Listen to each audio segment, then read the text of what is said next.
welcome to the Selectors, the Finals edition. I'm Nick Mills and I'm joined by Paul Walker. Hello, Nick. How are you? Fantastic. Excellent to hear, my friend. We have had a huge weekend of football. Haven't we? What? And netball, sorry. And netball, of course. Can't forget netball. We've covered 2 days, 4 games. Yep. We've exhausted Leon. We have. And none of this is possible without our sponsors. So a huge shout out to Nutrient Ag Solutions, the Vet Group, Gleason's Real Estate, and Roma Britnell MP. So, Paul, a huge weekend for yourself, covering 2 games? Yes, it was a pretty good weekend. It was quite hectic and getting prepared and all that sort of stuff, but excited, disappointed at the same time. Obviously disappointed for the game Saturday. I expected a bit more from that game, and disappointed for the two, both the old collegians, A grade and senior football team, and all the other teams that were knocked out on Sunday in their elimination final. So they've had a really good year, all the teams, to make the finals. It's excellent, but obviously it's disappointing that you lose and get knocked out and have to have bad Monday, I suppose. Well, we'll recap all those games of finals from the weekend. We'll go through our junior award winners. We're going to have Nirranda assistant coach Chris Lenehan join us, and Allansford A netball coach Jess Rohan. A couple of big guests there. Absolutely, and of course they'll be both partaking in football on Sunday Yep. at Allansford. Correct, at Allansford, yes. And obviously, as I thought when we did our wrap-up and our pre-game on Sunday, it just seemed logical that second semi was going to be at Davidson Oval and the first semi at Allansford. So, yeah, as it turned out, that's going to be the case. Right, so probably 2, in the football, we had 2 games that one went not quite as expected. And one was probably expected the way it went. I thought it may have been a little bit closer on Sunday. Obviously, they just probably lack a bit of belief at the moment, collegians, but obviously they've made it through to an elimination final, and we know where they were 2 years ago, this time 2 years. Yep.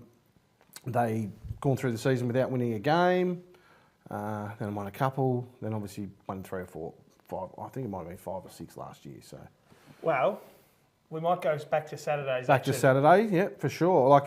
And this game was, we both did the game, and it was a complete shock to myself. I'm not sure about you, being an Allansford man, but I'm pretty comfortable you didn't expect Allansford to win the way they did. No, from 15 points the week before at the end of the home and away to just an absolute demolition job. Yeah, and they just didn't allow Russell's Creek to do anything. And I think the man on screen here at the moment, Charlie Grist, he took that game away in the first. Well, the game, yeah, almost the game was won when Brad Hunger won the toss. Yep. I thought, winning the toss and kicking with the wind, and both teams would have been pumped up, but to have first use of that breeze, and you can see on the screen now, the carry on the ball, kicking to the Mount Shadwell end of the ground, and then you got the big fella in the goal square, and he seldomly gets beat one-on-one. Now, the last 2 games, he's 16 straight. 16 straight against Creek. It's a pretty good achievement, and followed up with some amazing efforts like this goal of the day. The goal of the day. That one got us out of our seats. Correct, it did, and I reckon Charlie Grist kicked one. Probably the first one of the game that we were up and about for, and it was the contender in the clubhouse, and then bang, he's gone deep. Cooper Hoffman from the boundary line and kicked a Chinana, as Benny Dixon would have said.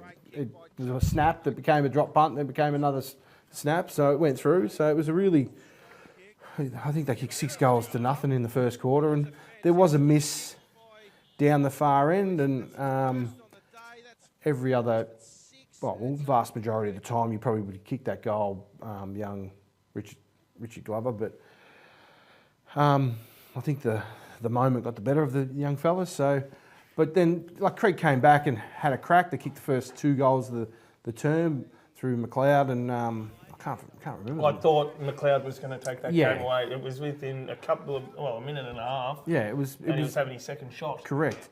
Oh, Tim Ryan was the second one, and within the first 5 minutes of the second term, they got 2, but Allansford steadied through Cooper Hoffman, Did I get it right? I Yes, did, didn't I? not Charlie. I didn't call him Charlie, but Cooper Hoffman, and then the big fella just punched one under the wind, like hit a little stinger into the wind as I would, being a golfer, he's just punched it low. But Creek looks to be a bit of in disarray without a few, especially with Jyron not being there. Like Jyron's such a big target for their club, and they have him all the time. And when he's not there, they sort of look to be a bit rudderless. Yep. I think I said that to you in off air. They just look rudderless, and even at half time, there's a 7-goal.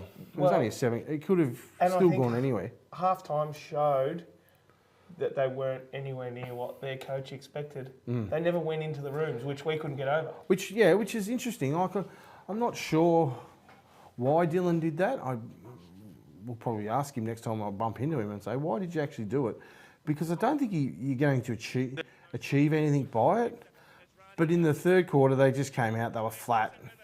And Flynn Gleeson, who was crook leading into it, even rang the coach and said, I think I'm going to pull out. And the coach said, don't be silly. You're in a finals team, mate. You don't pull out of a finals match because you got a bit crook.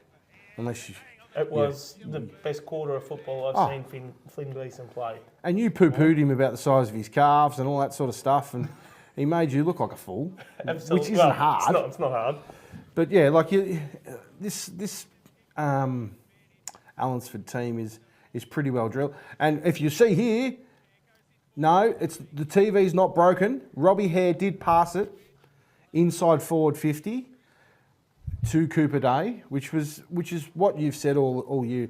Robbie Hare has been doing a lot more team orientated stuff, which is great for the Allansford Football Club. Not so much for the Full Forwards Association, but it's all about a team game, and it's all about the silverware at the end of the year.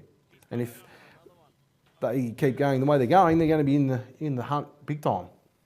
So, and I think he got 6 on the day, 10 last week straight. So he's doing it, which has always been the knock on Robbie Hare. Not that I've had known what's going on, but he's kicked 100. Any bloke that kicks 100, doesn't matter who you do it, or who you do it against, you still got to do it. And he's kicked 100 twice. And if it wasn't for Logan McLeod and a couple of others, and Andy McNeil, Kurt Smith, but I was pretty impressed with their 3 younger blokes. I touched on Richie Glover earlier with his missed shot, but Richie Glover, Jenkins, Jaya Chatfield, they weren't overawed by the situation, and I would imagine that Dylan would be going back through everyone, and he's got to demand more from them. Absolutely. You don't finish third and have a chance and then go out there and put up the display like they did. Well, yeah, it was, and we spoke about one of those blokes who he was crook and he turned up and played the game of his life, I thought. After the game Saturday, I caught up with Flynn Gleeson. That's Millsy. Who have you got down there, mate? Mate, I'm joined by Flynn Gleeson, and I've just listened to Tim post-game in the room. Flynn's a bit of a team player, rang up today, felt a bit under the weather and said if I'm not up to it, I'll step out, but stepped in and played a brilliant game of footy today, Flynn. Thank you, appreciate that. Absolute ripper mark in the goal square to get yourself a goal. It was probably my vote for the mark of the day. Great team effort. Yeah, going into this game, didn't think I was going to be even able to play until rang up Timmy, said just give it 100%, just 5 minutes, at least a quarter, just rotating with Lockie Reid. But yeah, the team, terrific job, like first quarter, just I can't say. Well, it was a standard of footy that we haven't seen from Allansford this year. It was, and Tim said that's probably got to be next week and a bit again, doesn't it? Yeah, definitely, 100%. Yeah. And that forward line, it actually gels really well. So Gristy stood up early and came off. Yourself, you've kicked your 3 goals. Yeah, I reckon Cooper Day up forward, at centre half forward, he really steers it, I reckon. Just always leading all day and gives 100%, yeah. And Millsy, Excellent. have you got me, Millsy? Yeah, mate. just ask Flynn whether he's played key forward well. He looked like he knows his role, reads the ball well, and he has that running capacity very similar to Cooper Day. Walks thinks you've got that key forward sort of game about you. With Cooper Day, you really could step into that role too. Oh yeah, I don't know. It depends. I'm not sure really. Just try really. I don't know. Oh no, Flynn, it was an excellent game of footy, which we even saw Robbie Hare get into the defensive half with a defensive spoil. Did you have that on your bingo card? No, I didn't really.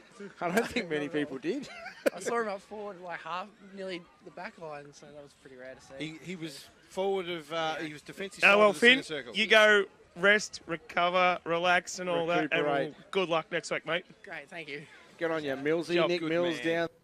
down. How good is Flynn? A 19-year-old kid, played probably his first senior final. He probably wouldn't have played last year, Millsy, would he? I think he was in the reserves. In the reserves, yep. So not a senior, and he stood up. Now, please explain. During the coverage on Saturday, you made a comment about being put out to pasture, or Liam made a comment about being put out to pasture, and you thought you were going out. And here it is on the screen right now. Nick Mills having a spell tomorrow.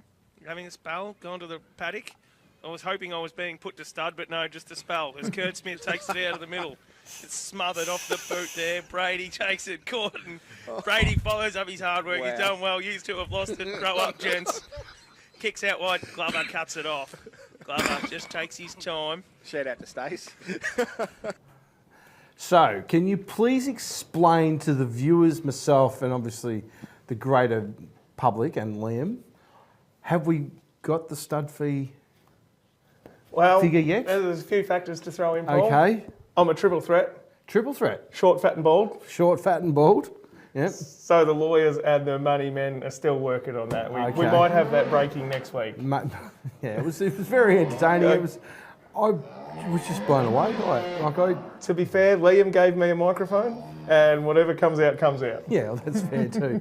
But no, it was entertaining. We try and pass the day, but I'd be very interested to see whether the costings are, or what the costings are for the Nick Mills stud fees. Well, I'll tell you what, the gate takings from the elimination final Sunday may just cover it, because that was a monstrous crowd at the Mac Oval, and it saw a game of footy that was thereabouts. It was thereabouts, And then an experienced Nirranda side took it away. Especially in that second term, Collegians actually stayed with them. Excuse me, but obviously Nirranda kicked the first 2 goals of the game. One was from Stevens, then Rowbottom, which was and they were in the game. They weren't overawed by it. Jaden Cleaver got his first, and then I think they might have got a couple more. There was one, they got their goals a lot easier than Collegians did. Yep. Did Nirranda, especially going down that hill towards the high school. But they worked hard. There was a time there, I think it was in the first quarter, where Josh Lucas spoiled Jaden Cleaver in the goal square. It may have been the early, it may have even been in the third quarter. But the game was pretty much taken away by the number 4 of Nirranda in this passage of about 15 minutes. Jeremy Stacey kicked 2 goals. I think he actually, we gives one off to Dylan Parrish there. I know he kicks another one himself, but and that was in the first 5 or 6 minutes. So you see on the screen now, it's a 32-point margin, but Collegians didn't drop the bundle. They were just a few quality players down, and the loss of Nick Frith early in the first quarter with concussion put them way out. Like at one stage there, Jared Cust, who's a bit smaller than you, Millsy, was playing on. Who was he playing on? Rowbottom. And not only that, Rowbottom had probably, I don't know, 1.5 foot on him, and he probably has 25, 30 kilos on him. I think it might have been a long season it was a long season for Collegians. Carried maybe 1 or 2 extra blokes in who were A bit underdone. Yeah. My male has a couple couldn't quite get through training on the Thursday night before elimination. So, but I know Joe McKinnon they'd nursed him the last couple of rounds because they weren't there without him. No, that's right. And Joe being the leader he is and joint coach, he was never not playing. He would have done everything in his power to get up, and talking to him, he may have had a little bit of help to get up, which is okay. You just applaud him, and then it got a bit diabolical, and it looked like it was getting away from him, and he moved himself in the ruck and then copped a knee from Giblin, which I haven't seen it back yet, and I'll probably watch it back and go, it just didn't look right, but So there were signs like this young kid Wright's going to be a really handy player. He's pressure on Walsh, he runs over the ball, and then Barbie snaps it. And with that, they get it back to within a margin, and that's early in the third term. And I reckon it was around that time that Lucas and Cleaver collided in the goal square, which would have got them back close again. But it was the class. Johnny Paulin, no wonder he's a medal, like an Eastern medal winner. He was enormous yesterday on Sunday. Centre clearance, etc., and just his hands. But I think we may have seen Mark of the Year. But so check this vision out, Millsy. And it's Wheel will bring it back out, looking for Rowbottom and Barbie. There's the wow! Oh, there it is. There's the Kelly Screamer Mark of the Year. Oh, Look at that. He hasn't taken that on a small player either. He has not. He's got the ride. He's taken the mark, and then he's... It's about time we saw one take a fly and bring it down with him. We saw some contenders drop it. That was a lovely sit from Barbie. It was. And talking to Barbs after the game, went into both rooms and said, well played, blah, blah, blah. Barbs was a bit unsure. When it came, he said, I'm just going to jump here and just let it fall. But he's jumped, got on Rowbottom's shoulders, on his back, and then Rowbottom's jumped, which gave him the extra boost. And then he brought it down. So he probably, it looked magnificent. Well, you weren't the only one to get into the rooms and talk to the players, because Isaac Frusher caught up with some of the coaches after the game. Yeah, with Tom Marnie from Collegians here. Marnes, what do you reckon? The boys tried hard? Yeah, it was a good effort, Frush. Obviously, Nirranda quality outfit, but we can't fail the boys' effort today. It was, it's been a really good year for us. Obviously, been around. It's, good to make a final, get there, experience it. A lot of blokes who haven't, so really just onwards and upwards at the minute for us, mate. So yeah, that's it. We talked about how Collegians have been able to already sign, Jake, Joe, and I know that you've been involved on the coaching and helping out like that. What do you sort of see the next step forward now for Collegians? Yeah, next step forward is obviously to be top three and win a final. That's what we're striving to be. We've come from turning around the last sort of couple of years.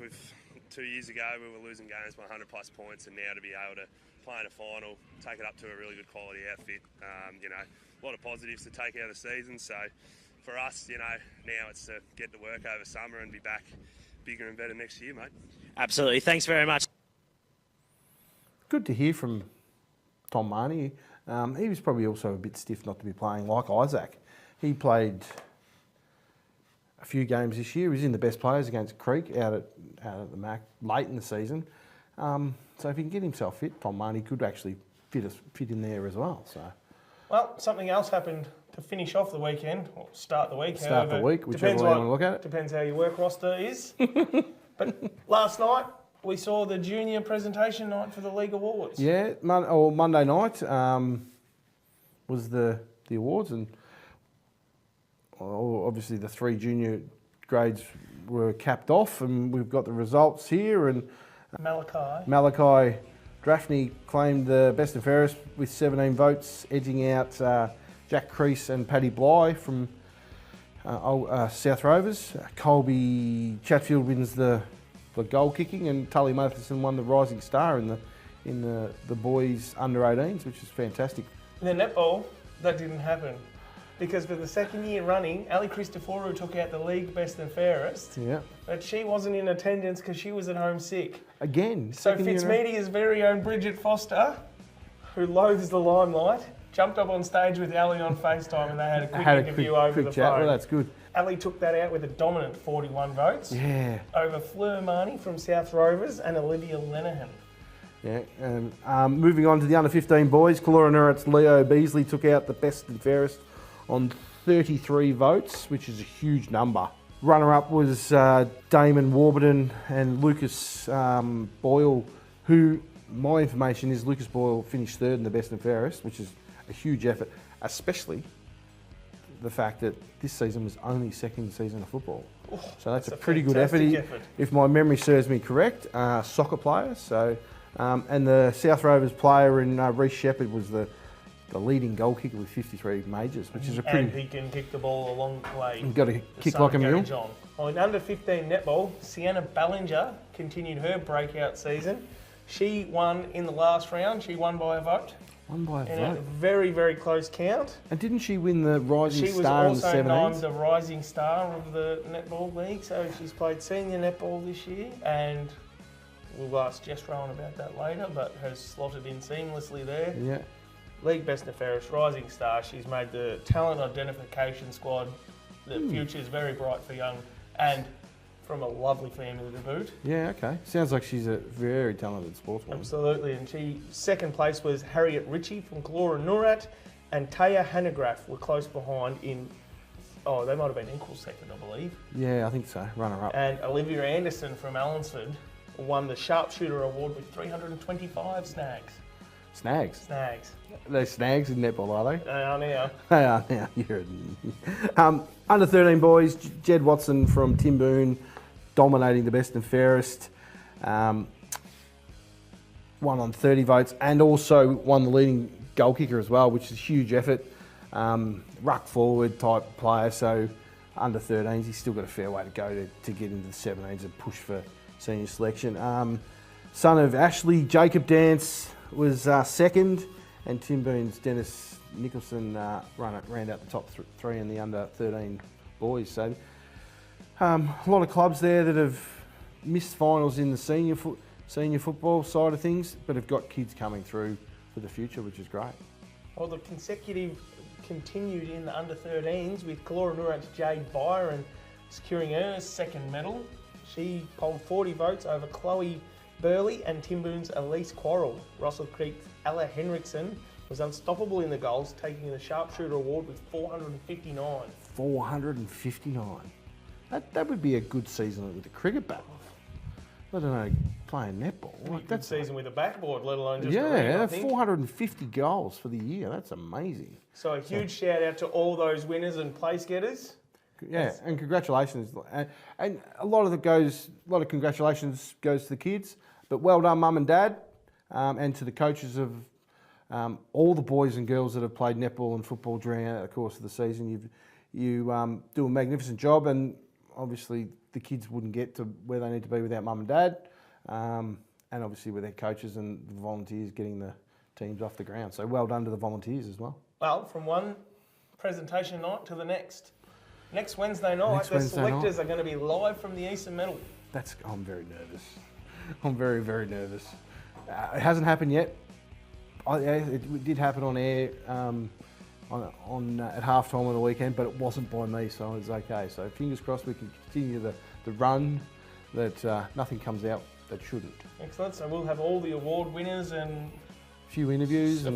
We might break some scoops, or who knows? Who knows? But that's, of course, all thanks to our sponsors. We're going to hear from them now, and when we come back, we're going to be joined by Nirranda's Chris Lenehan.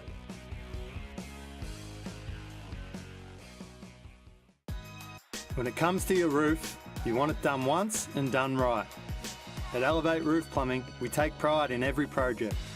Whether it's a new build, a re-roof or repairs, our team is reliable, our workmanship is top quality, and we keep communication clear from start to finish.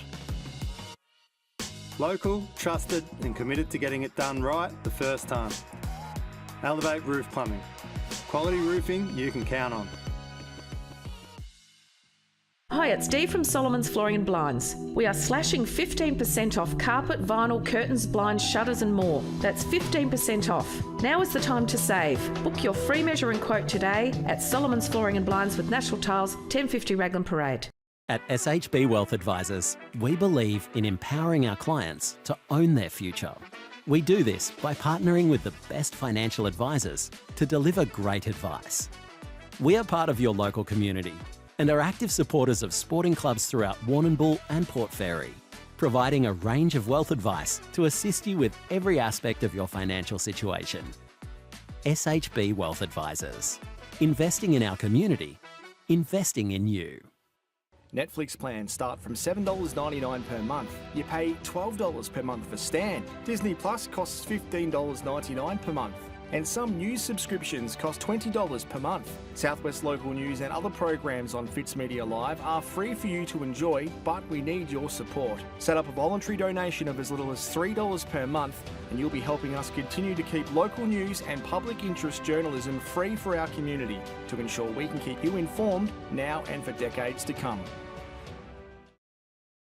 At Nutrient Solutions, we're here to help you go further. Further in innovation and technology.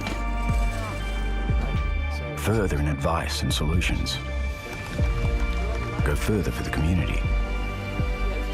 In sustainability. And for the future of our industry. With Nutrient Ag Solutions, there's no limit to how far your business can go. If you're buying or selling a home, Gleeson Real Estate are here to help. The hard-working team at Gleeson are happy to support you right through the buying and selling process. Gleeson Real Estate, friendly faces, expert local knowledge. Allansford player Lockie Reid, who was part of yesterday's victory out there over Russells Creek at DC Farron Oval. Thanks for joining us, Lockie. No dramas, no dramas. Very good result for the club, getting through to the second semi next week. Big game. Yeah, no, it'll be good. It'll be good this week coming. Definitely a challenge. So yeah, it will be a challenge, but I think you've got the arsenal in your kit bag to push Merivale, and you've done it during the year. You've beaten them once, and pushed them down at Merivale. Yeah, that's right, 100%. Well, we beat them once, and it was good the first round. Definitely brought it up to them, but I think the second round we just weren't there, to be honest. We were, but I just think they had it over us. So, and that's the finals coming in. You just, who knows what happens. They've had the week off. Yep. You blokes taking winning form in. Yeah, that's right. You'll be excited. Fine, ready to go, I reckon. Yeah, no, excellent. What do you reckon Timmy's got planned for the week on the track? Big night? Yeah, it'll be a lot of big nights, I reckon. Like 2 big nights. There'll be a lot of ball work, skill work, I'd say. A bit of fitness as well, which is good. So definitely keep us going. And how's your fitness? You've just come into the team last couple of weeks. Oh, it's not the best fitness, but I'm getting there. So. You must be pretty happy with yourself. You were out doing the warm up in the hat and sunnies, and was that a bet? No, I just thought, well, perfect day. Sun was out. I just thought I'd chuck them on. Look good for the crowd. So. And you must be. You said your fitness a bit low. Yeah, it is. You're quite comfortable taking the jumper off after the game. Yeah, no, I'm not ashamed to show the body, you know. Rather you than me, mate. You don't want to see this ugly rig. But no, best of luck for next week. No, thanks for joining us on AFL, WDFNL game day. Yeah. We're a long way away from the AFL. But yeah, thanks for joining us. Best of luck next week, and we look forward to seeing you out there at probably the Davo, I would think, which probably will suit your running game a little bit. Yep. So best of luck, mate. Good. Thanks very much. Thanks, Lockie. Welcome back. Great to hear from Lockie on our halftime show on Saturday. Thanks to SHB Lending. How was the crowds on the weekend, mate? They were huge. Enormous. People everywhere. Hard to find a park. Yeah, coming into the Mac on Sunday, and you see them halfway down it was almost like the racecourse, the races crowd in the car park. So it was great, fantastic. So I think all parties would have been happy. Yep, everyone would have been happy. One man who would have been extremely happy is Nirranda assistant coach Chris Lenehan, and he's joining us on the line right now. Welcome aboard, Lena. Mate, in your second year at the helm out at Nirranda, how have you found it this season compared to last year? Yeah, obviously it was my first year back at the club for a long time, probably the best part of 10 years. I've been elsewhere, So doing a few assistant coaching roles, and yeah, really good to be back where I played most of me junior and senior footy. Yeah, no, yeah. And like obviously you've been an integral part there. After a slow start, coming off the flag last year, a few players having late starts to the season, but you seem to have hit a bit of form late in the year. Yeah, it's always, going to be that way. I think you got guys that have played in the last three premierships, and then got guys going back that have played in 4 and 5. So, yeah, the group's getting older, and trying to just, peak at the right time of the year is probably the balancing act that we've been trying to get right. Yeah, well, so obviously externally, when you drop 3 games, there was a lot of noise. Nirranda might be done. Nirranda might be done. Panic button wasn't hit out at Nirranda itself, mate? No, look, it's all it's probably territory that the club hasn't been in for a while. After a loss or consecutive losses, and it has the pride of a few boys, and the want to turn it around has definitely been there in the back half of the year. Obviously, if you're to win this 4th premiership in a row, you're going to have to do it the hard way by playing, obviously, 4 finals, elimination, first semi, prelim, and then the grand final. But is my memory serves me correct, Nirranda have done that before? Come from the elimination final to win the flag? Yeah, definitely. I think in 2016, that group did it that way. We understand that, we won, obviously the old cliche, 1 week at a time, but it literally is that. Like, you can't plan any more further than Creek this week. And, obviously, if we can get over the line, then we shift our focus to either Allansford or Merivale. Now, with that ageing, well, not ageing, but a lot of those blokes have played a lot of senior footy now. Is the next couple of weeks about recovery more so than anything else? They're not going to learn any more footy, are they? Yeah, I think you're right there. The guys are not getting any fitter. One thing that we did come into last Sunday, that there wasn't too many sore guys. Some guys might have done full pre-seasons and things like that, but we didn't take anyone in that was injured or under a cloud. So that was a good thing. How is the injury list? Obviously, Braden Harkness is out. Will we see him back this year? And have you got anyone on the injury list? Yeah, well, obviously, Braden has had a bit of hamstring trouble the second half of the year. Can confirm he did train tonight and look pretty good. So if he pulls up well Thursday night, there's a fair chance that he will play Sunday. What about Max Primmer? How's he tracking? I see after the game on Sunday he had a big clump of ice on his knee. Yeah, Max has got a bit of a sore knee. Still waiting for scans to assess the amount of damage, but hopefully we'll give him every chance to get up and hopefully he can be right for Sunday. Obviously, the atmosphere around the club must be great. Your senior teams are in. Your 3 senior netball teams are also in, so it's quite a happy place at the moment. Yeah, it is always. And the netball is going really well. The footy's there. Our 2s guys are in there on Sunday as well. So it is a good positive place in the environment to be around at the minute, and hopefully we can get a couple of wins in the football, and I'm sure the girls in the netball will get the job done like they have done all year.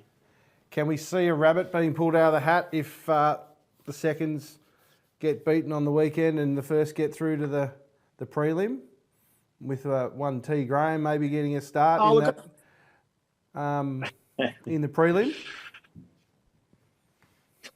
No, I don't think Trav will be putting his hand up for senior selection. He's happy having a kick in the 2s, and I think that's where he'll be. But look, there is a couple of guys definitely pushing for selection, and as you know, can turn around quick if you get a few injuries. So it's good that both teams are still going, and if we did need to call on some of the guys, they're still playing footy, so that's a really good thing. Like watching that game on Saturday, they were pretty unlucky. They weren't unlucky because the man I just spoke about probably gave away a free kick that he probably shouldn't have, and he probably knew better. But they probably could have gone into a second semi-final with your seconds team, which was great. Yeah, it was probably a couple little things that didn't go our way. But yeah, they've probably been pretty consistent, maybe more so than the senior team through the year. Obviously, they finished third, and yeah, a little bit more luck. But they're back in the Sunday with us, and every week's an elimination final from now on.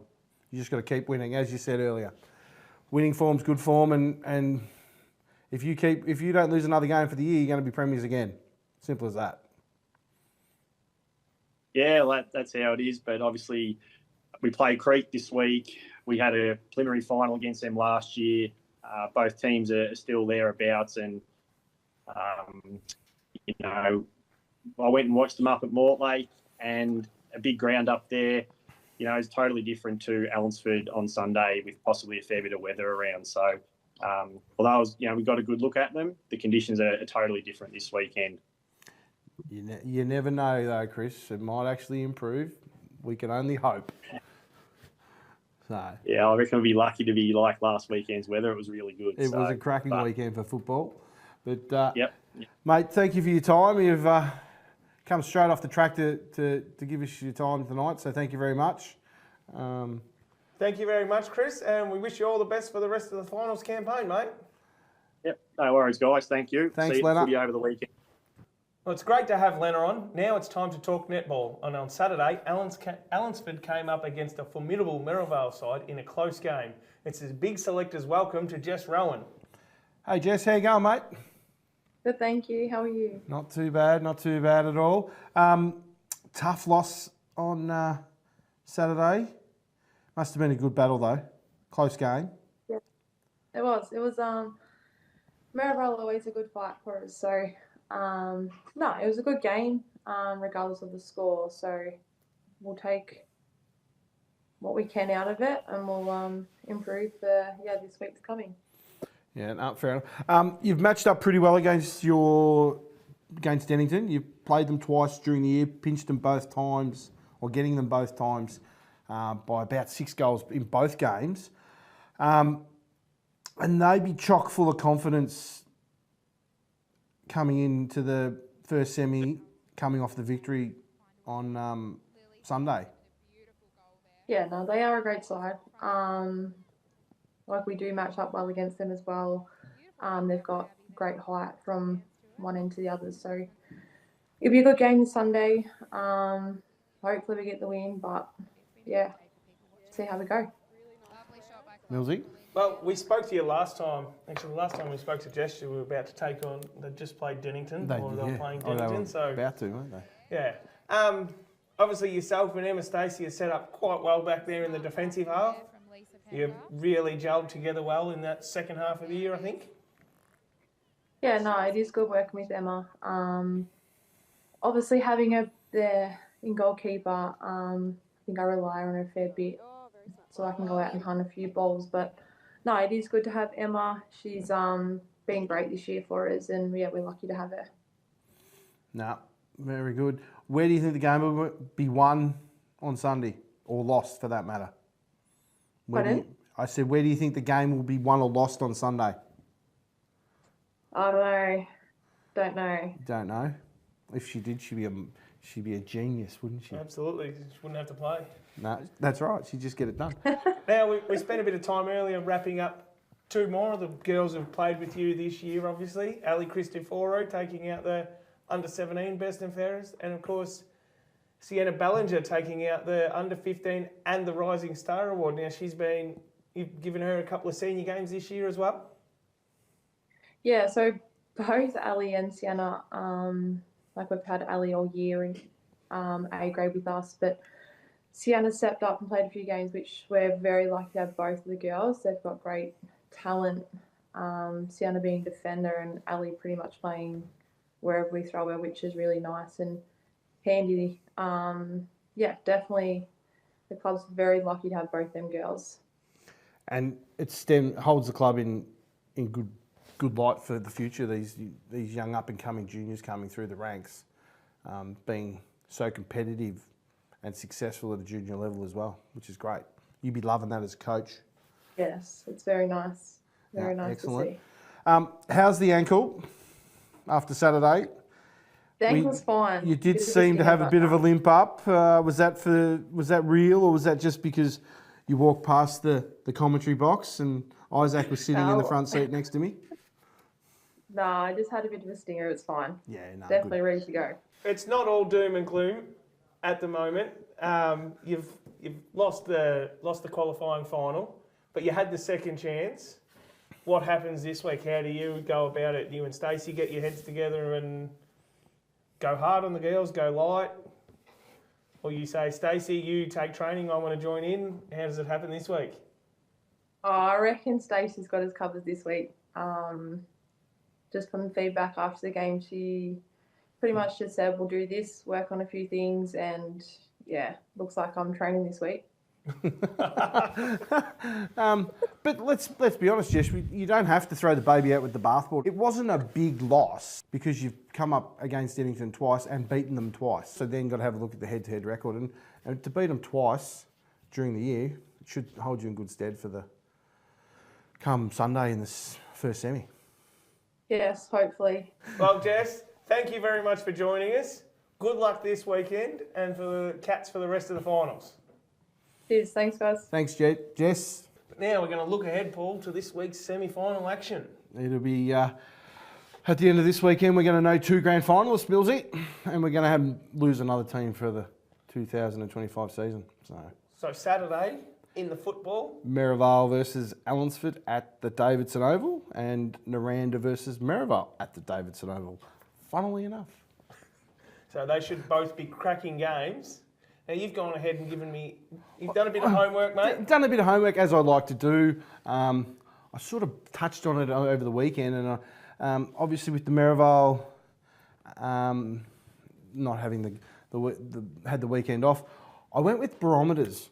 Okay, so both Allansford and Creek and Nirranda and Collegians. Breaking down the barometers for me coming into this week. For Merivale, it's Nathan Krepp, or as we like to know him, Captain America. He's the third forward in that forward line, which is quite potent with Weir and Ryan. But if you leave him unchecked, he can go and bob up and kick you 6 or 7 goals in a game, which he's done on quite a few occasions during the course of the year. You got his good mate and offsider riding shotgun there in Jack the Ant-Man Neve as well. So he can change a game in a moment of time. Human highlight yeah, reel. and he can just change it in a blink of an eye and come up and get big on you and kick 3 or 4 goals. And then you have we know the midfield group of Merivale. You have the forgotten one, and that's Ollie Dukas, and he's the forgotten midfielder. You leave him unchecked at any stage. Though he generally is not in the midfield, like in the centre square, he's an integral part of the engine that is the Merivale midfield. Flip it around to Allansford, Norm, and the reason why I call him the pest, when Norm plays his best footy, he gets the football and he's annoying the bejesus out of the opposition, which takes them off their game. So I don't mean it in a derogative term, but when Norm plays, and he's very similar to Dylan Wilshire at Nirranda. When Dylan Wilshire plays his best footy, he's annoying his direct opponent because generally he gets a job. So not a derogative comment in any way, shape or form. But Norm, he does it the best. It gets him in the game, gets him up and about, and gets Allansford rolling. The flash, Cooper Day, he's the connector between the back half and the forward half. And then you can't forget about Batman, can you? You cannot forget about Robbie Batman. Hare, what's that, 122 goals for the season. Give him a one-on-one. He very rarely loses a one-on-one, probably 8 or 9 times out of 10 he'll win. And he rarely misses. Well, he's gone 16 straight. And I don't know what he did against Dennington. So who knows, he could be over 20 goals straight since his last miss. So that's the matchups I like, the barometers of the two teams. We know what most of the other Merivale midfield are going to do. It's going to be the supporting role characters in their team. We know what Weir's going to do. We know what Ryan's going to do. if they're going to kick a winning score against Allansford, it's going to be the lesser likes like Nathan. Not that I'm saying that they're lesser likes. The Nathan Krebs and the Jack Neves to pop up, and then Well, it should be a very interesting. it should be a good game of because football. We know Merivale love to set up and defend well. Yep. But if Allansford move the ball anywhere near as fast as what they did Saturday, Correct. do But- they have a chance to set that wall up? Oh, well, that's true. But the thing is, it will all depend on the weather. Come Saturday, we're expecting it to be scared and frightened. Lots of rain, lots of wind, and things like that. So the ball will probably be in a maul, I suppose you probably want to call it. So there's not going to be a lot of clean ball. So the team that makes the most of the opportunities they get when they've got clean ball going forward into both the potent forward lines that we're going to see is going to go a long way to winning the game. And then obviously we move on to the first semi-final. The first semi-final at Allansford on Sunday. At Allansford on Saturday, and that'll be obviously Nirranda versus Russell's Creek. And same again, like Russell's Creek, they've got a lot of soul searching up at the MAC this week to find out what exactly went wrong, whether it was effort, whether it was lack of commitment to the cause, or whether they just weren't switched on, which is probably the latter. They just thought they could, thinking we just roll into this, whereas you can't do this. Like, this is the final series. They're the 5 best teams in the competition all year. You finish third for a reason, so you can play.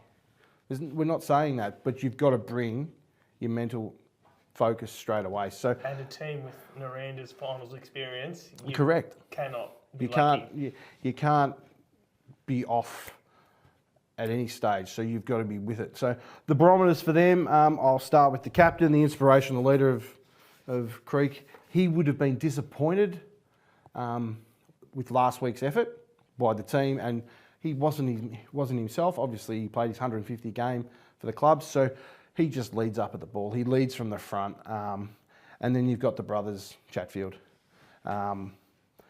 Phil, huge talent, and he can turn a game in an instant as well. Like he's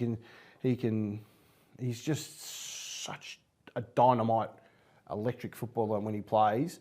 If he can keep his focus on the ball at all times, and just see ball, get ball, and just play football, he's as good as anyone. And then you've got his brother, who I think is pound for pound the best player in the comp. Jyron Chatfield is the most electric footballer in the comp. He can kick the ball 60 metres, he can mark it above his head.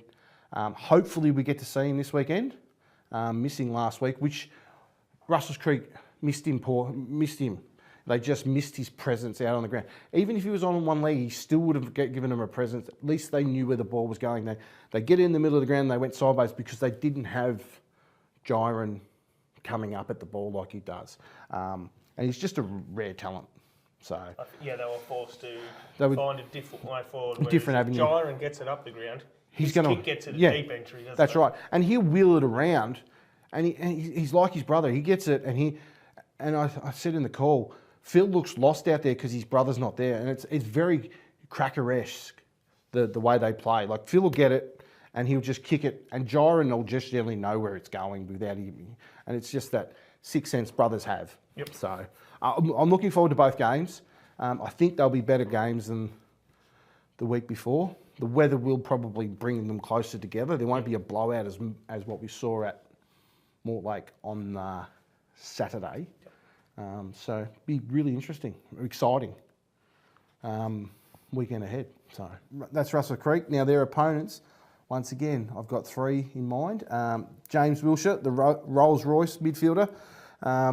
He's a big body, busts through the packs. He's good with ball in hand, and he's a great leader of the boys.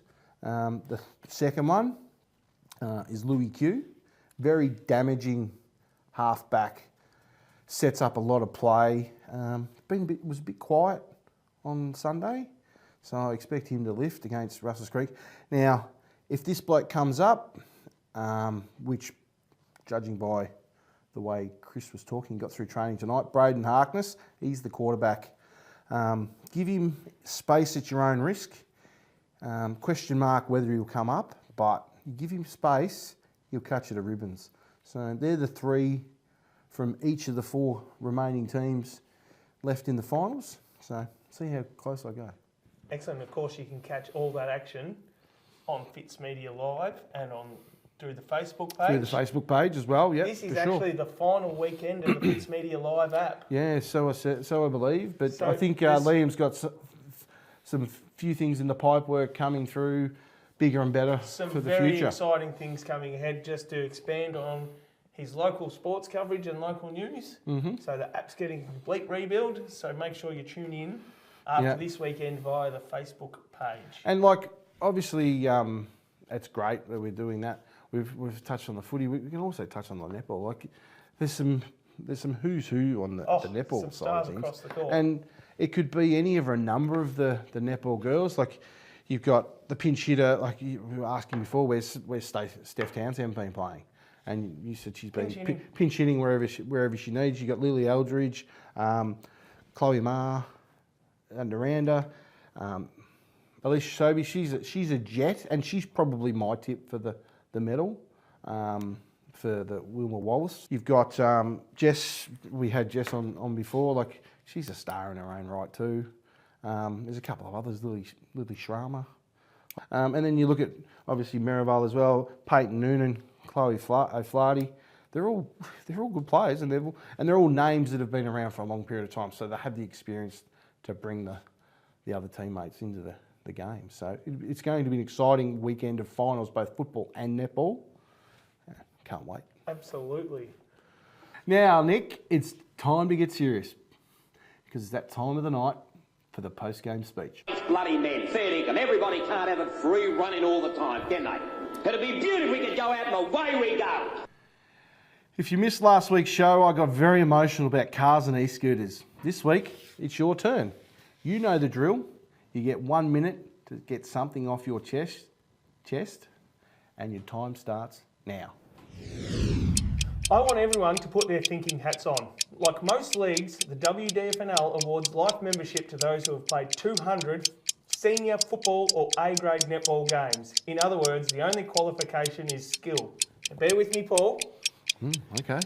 But we all know every club has those warriors. The heart and soul, the backbone, have gone well beyond that number of games in the lower grades. Why diminish their contribution? Why aren't those legends recognised? They're the ones who are known, loved, respected, and let's be honest, feared across the comp. Because they are the comp, and let's be real, you're not clocking up 350 or 400 games at the club if you're a massive dickhead. So should the number stay at 250 or should it change? I'll leave that to people smarter than me, but what I'll say is this: it doesn't take anything away from our current life members. Times change and so should we, because skill might win you games, but heart, soul and backbone are what keeps a club strong and a league alive. Well said, Nick, and under time. That's amazing. Mate, you're spot on. Like, obviously, it shouldn't matter if they're A-grade or A-grade netball or senior football. Like, there was, I think, Katie Monaghan played. Katie Monaghan. She goes around next year, which the way she's going, she will. She'll clock up 400 games. 400 games. Now, if you've played... That's not counting juniors, that's senior games in netball. Now, to me, if you play 300 games, what was the number, 250? Yep. If you play 250 games of sport at one club and one league, you should be recognised as a life member. Obviously, if you play 300 games of senior A-grade and football, netball and football, you may be something else, maybe a Hall of Fame. But the league needs... I couldn't agree with you more. Well, that's just my little bugbear. On that note, game day will return this Saturday from 1:45 with the pre-game show, all thanks to Solomon's Flooring and National Tiles Warrnambool. Terry and the gang down there. Terry does a magnificent job of looking after local sporting clubs and sporting organisations. Which is great that Terry wants to get behind us and give a couple of blokes a chance to fumble their way through a pre-game show, battling the elements. Correct. And then next Wednesday, it's the Selectors live from the Eastern Medal before our prelim final weekend. That'll be exciting. It'll be exciting to see who actually wins the two medals. Got some research to be done, I think, Nick. I might have a look into who I think's going to be polling the most votes for each club and see how close I can nearest the pin. So you never know, we might pick the winner. Well, of course, it's all thanks to our fantastic sponsors, Nutrient Ag Solutions, Gleason's Real Estate, the Vet Group, and Roma Britnell MP. We're going to see you all next week live from the Eastern Middle. Good night. And bye for now.